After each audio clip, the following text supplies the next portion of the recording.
بتبدأ الحكاية من 9000 سنة، ووقتها العالم كان بيعيش فيه البشر والتنانين ومستحضرين الأرواح، وكان أخطر حد فيهم هم مستحضرين الأرواح، وكان هدفهم إنهم يدمروا الأرض ويخلصوا على كل اللي فيها. فساعتها بقى البشر اتحدوا مع التنانين وقرروا إنهم يواجهوا مستحضرين الأرواح ويحبسوهم تحت الأرض. وفعلا ساعتها عملوا كده، وفضل البشر والتنانين عايشين على الأرض لسنين. بس للأسف بعدها بفترة حاكم الصين قرر يخلص على كل التنانين دي، ونسي فضلهم ومساعدتهم في الحرب ضد مستحضرين الأرواح. وفعلا من بعدها حراس الملك قتلوا معظم التنانين، وفي وقت معين كان خلاص يعتبر مفيش تنانين، ومفاضلش غير عيلة واحدة بس من التنانين هي اللي على الأرض. فالحاكم وقتها قرر ما يقتلش العيلة دي، وأمر الحراس بتوعه إنهم يحبسوهم في كهف تحت الأرض عشان لو حب يستخدم قوتهم أي وقت يعمل كده. ومن بعدها بقى بتمر السنين، وبنشوف راجل اسمه دياو، وكان وقتها بيشتري من تاجر دم التنين عشان كان عايز يعمل بيه وصفة ويعالج بيها مامته. وبعد ما دياو أخد الدم طلب من التاجر إنه يحاول يجيب له تنين حي، ولو عمل كده هيديله كل اللي هو عايزه. فالتاجر قال له هحاول أعمل كده.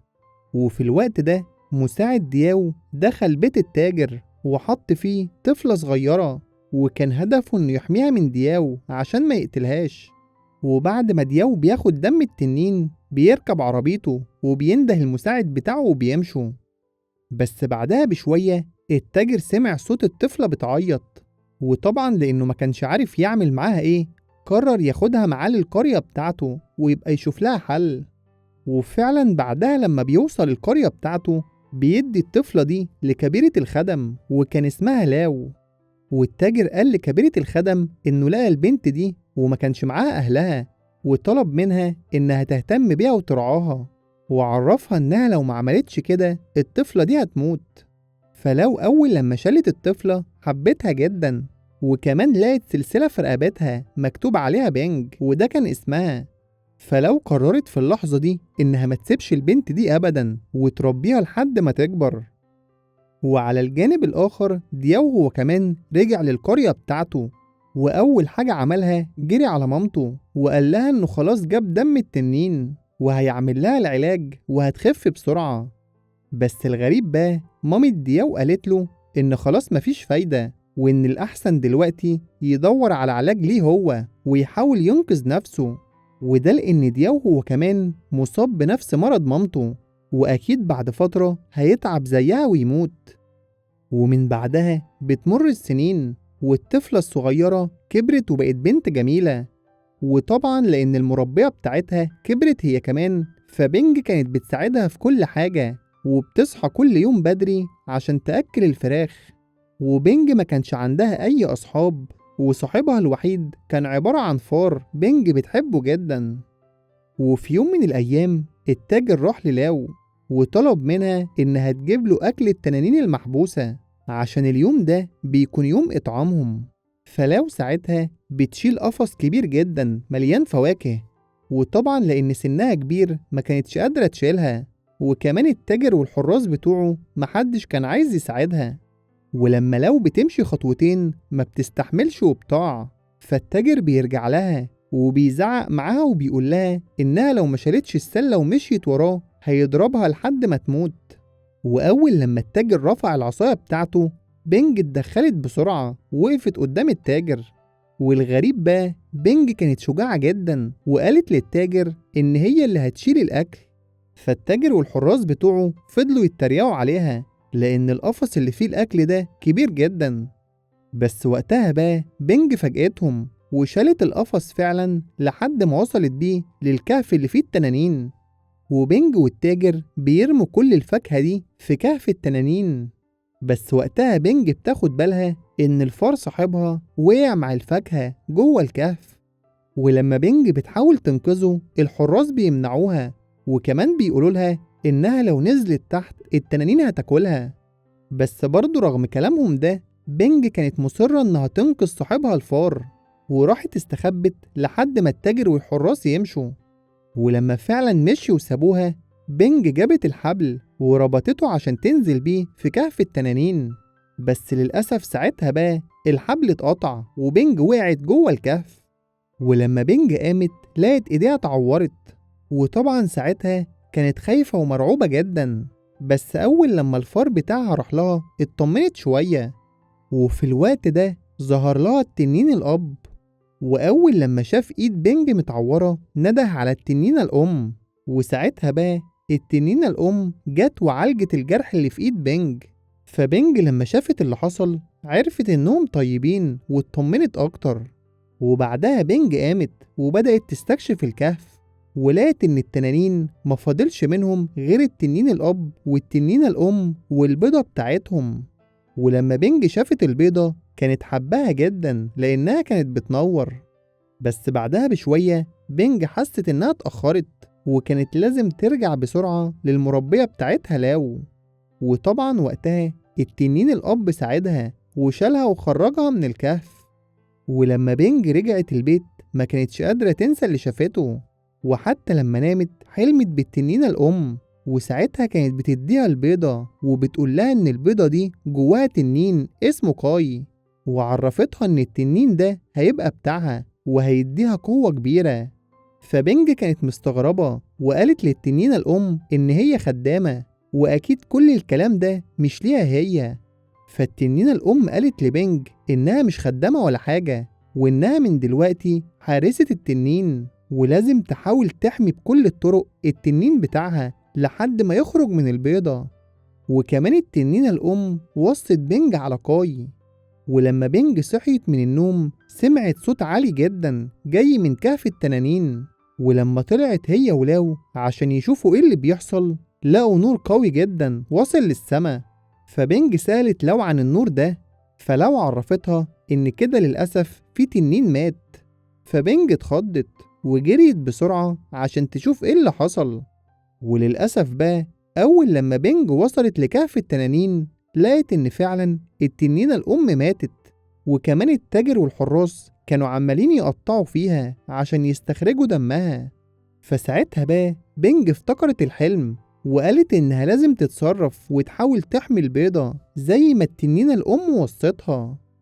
وعلى الجانب الآخر دياو اللي شفناه في أول القصة بقى وزير الإمبراطور، ولما عرف إن التنينة الأم ماتت استدعى قائد الحرس وقال له يجهز الجيش عشان يروحوا يجيبوا التنين الأب، لأن الإمبراطور بتاعهم كان تعبان ومفيش دم هيقدر يعالجه غير دم التنين الأب. وفعلا في اليوم اللي بعده دياو وقائد الحرس والجيش اتحركوا كلهم وراحوا المكان اللي فيه التنين الأب. ولما دياو كان قاعد مع قائد الحرس بيتناقشوا على الطريقة اللي هيمسكوا بيها التنين الأب دخلت عليهم بنج وكانت بتقدم لهم الشاي. فساعتها بقى دياو لاحظ إن بنج بتستخدم إيديها الشمال ومفيش حد بيقدر يعمل كده غير حراس التنانين. فدياو وقتها سأل بنج وقال لها انت حارس التنانين؟ فبنج أنكرت وقالت له إنها خادمة وما تعرفش هو بيقول إيه. فساعتها بقى دياو عمل لها اختبار ومسك الفار بتاعها وقال لها إنه هيقتله بالمية السخنة. والمفاجأة بقى بنج خرجت قوة غريبة وكسرت البراد اللي فيه المية السخنة. وكده بقى دياو اتأكد إن بنج فعلا من حراس التنانين. وساعتها بقى جات له فكرة، ودياو أخد بنج وقائد الحراس ونزل عند التنين الأب، ووقتها استغل الفرصة وهدد التنين الأب إنه لو مرحش معاهم للإمبراطور في هدوء هيموت بنج. وطبعا لأن التنين الأب كان خايف على بنج قرر إنه يستسلم ويروح معاهم فعلا. وفي اليوم اللي بعده ربطوا التنين الأب بسلاسل كتير جدا وبدأوا يشدوه عشان يروحوا بيه للإمبراطور. بس ساعتها بقى بنج شافت اللي بيحصل، ولما لقيتهم بيعاملوه بقسوة اتعصبت جدا وخرجت قوتها الحقيقية. وبسبب كده بقى التنين قدر يحرر نفسه وضرب كل الحراس. وأول لما وصل عند بنج اداها البيضة اللي فيها التنين قاي عشان تهرب هي وتحميها. ولما فعلا بنج أخدت البيضة دي وبدأت تهرب للأسف دياو شافها وعرف يمسكها. وفي الوقت ده التنين الأب وصل لدياو، فدياو مسك بنج في إيد ومسك البيضة في إيد وقال للتنين شوف هتختار مين فيهم عشان تنقذه، ورمى الاتنين من فوق التلة. فساعتها التنين الأب قرر إنه يحمي بينج بعدها يلحق البيضة. بس للأسف لما عمل كده فعلا ولحق بينج، دياو كان استخدم الخيوط وعرف هو يمسك البيضة. فالتنين الأب وبينج قرروا يرجعوا تاني عشان ياخدوا البيضة من دياو. بس أول لما عملوا كده قائد الحراس ضرب التنين بالسهم في جناحه. وطبعا بسبب اللي حصل ده التنين قرر يبعد، لأنه كده ما بقاش عارف يطير وممكن يخلصوا عليه. وبعدها بقى دياو سلم البيضة لقائد الحراس، وقال له إن البيضة دي هتقدر تشفي الإمبراطور من غير ما يحتاجوا لدم التنين الأب. وبعدها قائد الحراس ودياو والجيش كله اتحركوا عشان يروحوا يوصلوا البيضة للإمبراطور. وعلى الجانب الآخر التنين الأب راح هو وبينج لجزيرة بعيد. وساعتها بقى التنين بدأ يفهم بينج إنها لازم تساعده عشان يرجعوا البيضة اللي فيها كاي. وكمان قال لها إنها من حراس التنانين وعندها قوة كبيرة جدا تقدر تستخدمها أي وقت. وكمان التنين فهمها إن الإمبراطور عايز ياخد من البيضة القوة بتاعتها، ودي هتخليه قوي جدا وعايش حياة أبدية. وبينج طبعا ما كانتش فاهمة معظم الكلام، بس سألت التنين عن القوة اللي خرجتها من شوية. فالتنين قال لها هي دي القوة اللي بتربطهم ببعض. وكمان حاول يفهمها إن اللي خرج ده جزء من القوة، ولسه جواها مهارات وقوة تانية ما ظهرتش. بس برضه رغم الكلام ده بينج كانت شايفة نفسها ضعيفة ومش حاسة بأي حاجة من اللي التنين بيقول عليها. وبعد لما التنين وبينج خلصوا كلام بدأوا رحلتهم عشان يروحوا لقصر الإمبراطور ويحاولوا ياخدوا البيضة منه. وأول حاجة قابلتهم في الطريق جسر معلق. ولما بينج بصت على الجسر ده لقيته متهالك، فقالت للتنين يشيلها على ظهره ويطير بيها للناحية التانية. بس التنين ساعتها رفض وقال لبينج إن جناحه مصاب ومش هيقدر يطير. فساعتها بقى كانوا مضطرين إنهم يعدوا من فوق الجسر. ولما فعلا عملوا كده الجسر للأسف ما استحملش ووقع بيهم. وفضلت بينج والتنين ماسكين في الحبل، والحبل هو كمان بدأ يتقطع. وفي اللحظة دي ظهرت قوة جديدة لبينج، وقدرت باستخدام قوتها توصل الحبل. وكمان شالت التنين وطلعوا هما الاتنين للجبل التاني. ولما هديوا شوية بينج ما كانتش مصدقة اللي هي عملته، ولا مصدقة انها اصلا قدرت تشيل التنين. فساعتها التنين الاب قال لها ان هو ده اللي كان بيحاول يفهمه لها، وان جواها طاقة ومهارات رهيبة بس هتظهر في الوقت المناسب. وعلى الجانب الاخر دياو وقائد الحراس وصلوا قصر الامبراطور. وطبعا ساعتها الامبراطور كان مصاب ومريض وحالته كانت صعبة جدا. بس اول ما دياو اداله بيضة التنين الامبراطور استمد منها القوة ورجعت صحته تاني وبقى قوي. بس بعدها بشوية دياو طلب من الامبراطور انه يحتفظ بالبيضة، لان اصلا دياو مريض هو كمان بنفس مرض مامته اللي ماتت زمان. بس طبعا الامبراطور رفض الكلام ده، وكمان طلب من دياو انه يروح ويستريح لان اكيد الرحلة بتاعته كانت صعبة. فدياو ساعتها خرج من قصر الامبراطور متعصب جدا، وكمان راح للمساعد بتاعه وقال له انهم لازم يسرقوا البيضة من الامبراطور بأي شكل. وفي نفس الوقت ده بينج والتنين الأب وصلوا قصر الامبراطور، ولما حاولوا يدخلوا لقوا البوابات مقفولة.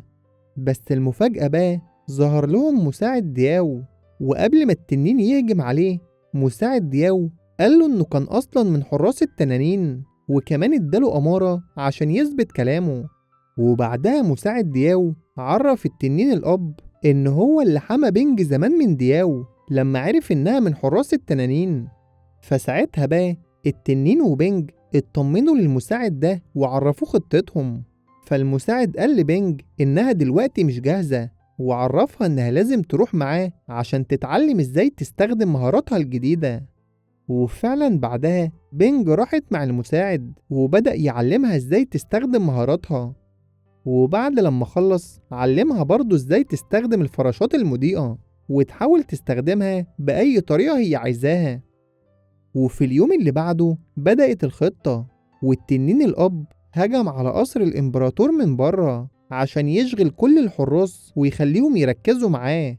وبالنسبة لبنج، اتسحبت ودخلت من ظهر القصر عشان تحاول توصل للبيضة. ولما الإمبراطور عرف إن التنين الأب بيحاول يهجم على القصر بتاعه، أمر قائد الحراس إنه يقتل التنين ده. ولما قائد الحراس مشي من عند الإمبراطور، وقتها بنج عرفت توصله، وكمان استخدمت مهاراتها وأخدت البيضة منه. وطبعا لما حصل كده، الإمبراطور ضعف تاني ووقع على الأرض وما كانش عارف يتحرك. وبنج لما كانت بتحاول تهرب من القصر، قائد الحرس شافها وفضل يطاردها. ولما طلعت فوق المبنى، فضلوا يضربوا عليها بالأسهم. وساعتها بقى بنج تظاهرت إن في سهم جه فيها، وعملت نفسها بطاع، والبيضة بتقع من إيديها. وأول لما قائد الحرس شاف كده، أمر الحراس بتوعه إنهم يوقفوا ضرب، وبعت واحد عشان يجيب البيضة اللي وقعت من بنج. بس المفاجأة بقى، الحراس لقوا جوه الشنطة فراشات مضيئة وملقوش البيضة ولا حاجة. وعلى الجانب الآخر، بنج كانت هربت منهم وكان معاها البيضة، ولأنها ما كانتش عارفة تروح فين، راحت للمساعد عشان يحاول يحميها ويهربها من هنا. بس للأسف بقى، المكان اللي المساعد حاول يهرب منه لقى دياو مستنيه فيه. وطبعا دي كانت فرصة بالنسبة لدياو. ووقتها بقى خدر بنج وأخد منها البيضة، وكمان ما سابش المساعد بتاعه، وأمره إنه يروح معاه عشان يساعده ويستخدموا قوة البيضة. وفعلا بعدها دياو أخد البيضة والمساعد ومشي. ولما بنج فاقت، لقت قائد الحراس قدامها وسألها عن البيضة. فبنج عرفته إن دياو أخدها منها وإنها ما تعرفش هو راح فين. فقائد الحراس قال لها خلاص هو هيتصرف، لأنه كان عارف مكان دياو. وعلى الجانب الآخر، دياو كان وصل لكهف معزول، وبدأ يعمل طقوس عشان يستخرج كل الطاقة اللي موجودة في البيضة. ولما المساعد بتاعه حاول يمنعه إنه يعمل كده، دياو بعت عليه حشرات وخلاهم يهجموا عليه عشان يخلصوا منه. وبعدها بشوية، قائد الحرس وبنج وصلوا هما كمان للكهف بتاع دياو. وبنج أول لما شافت المساعد في خطر، جريت عليه بسرعة، وباستخدام قوتها عرفت تنقذه. بس ساعتها بقى قائد الحرس كان مصر إنه يدخل لدياو ويحاول يوقف الطقوس اللي بيعملها. بس المساعد حذره وقال له ما يعملش كده. فقائد الحرس تجاهل كلام المساعد، وقرر برضه إنه يدخل ويحاول يوقفه. بس للأسف ساعتها بقى، أول لما القائد عمل كده، اتسحبت منه معظم قوته وكمان كبر في السن. وبعد شوية صغيرين، الطقوس كانت خلاص انتهت، وبيتفاجئوا إن دياو اتحول لشيطان وبقى عنده قوة رهيبة. فبنج في الوقت ده أخدت البيضة وادتها لقائد الحرس، وقالت له يحاول يحميها بأي شكل. وبدأت بعدها المعركة الكبيرة بين بنج وبين دياو. بس المشكلة بقى، بنج لاحظت إنها كل ما بتضرب دياو قوته بتزيد وجسمه بيكبر أكتر. وطبعا دياو كان بيقدر يعمل كده لأنه كان بيحول قوتها وبيستفيد بيها لنفسه. وبعدها بشوية، دياو حجمه كبر جدا وفضل يقرب على بنج وكان هيخلص عليها. بس لحسن الحظ، على آخر لحظة وصل التنين الأب وهجم على دياو.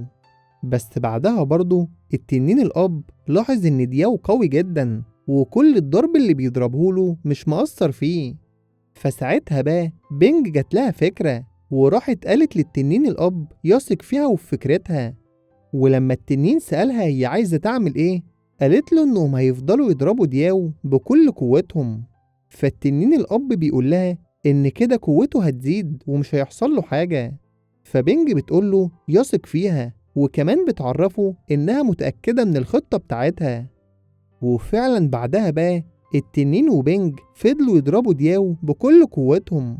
وطبعا دياو في الوقت ده كان عمال يمتص القوة ويكبر أكتر وأكتر. بس بعدها بشوية قوته بتزيد عن حدها وبتخليه ينفجر، وبيخرج ساعتها منه قوة عكسية بتقتله وبتقتل كل مستحضرين الأرواح اللي هو استدعاهم عشان يساعدوه. وكده بقى أخيرا خلصوا من دياو وأنقذوا العالم من شره. وبعدها لما الدنيا هديت، قائد الحراس شكر بنج والتنين الأب، وكمان اداهم بيضة التنين عشان يحاولوا يلحقوها. وبعدها بقى التنين الأب وبنج بياخدوا البيضة وبيطيروا بيها بسرعة وبيوصلوا لأرض التنانين. بس بنج بتلاحظ إن التنين الأب تعبان جدا ومش قادر يستحمل، وكمان جسمه كان كله جروح. ولما بنج سألته تقدر تساعده ازاي، قال لها مش مهم هو، والمهم دلوقتي إنها تاخد البيضة وتجري تحطها في بحيرة الولادة عشان قي يتولد.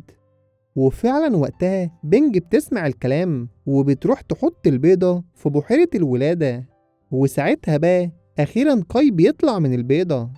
وبعدها لما بنج رجعت للتنين الأب لقيته بيطلع أنفاسه الأخيرة وخلاص بيموت.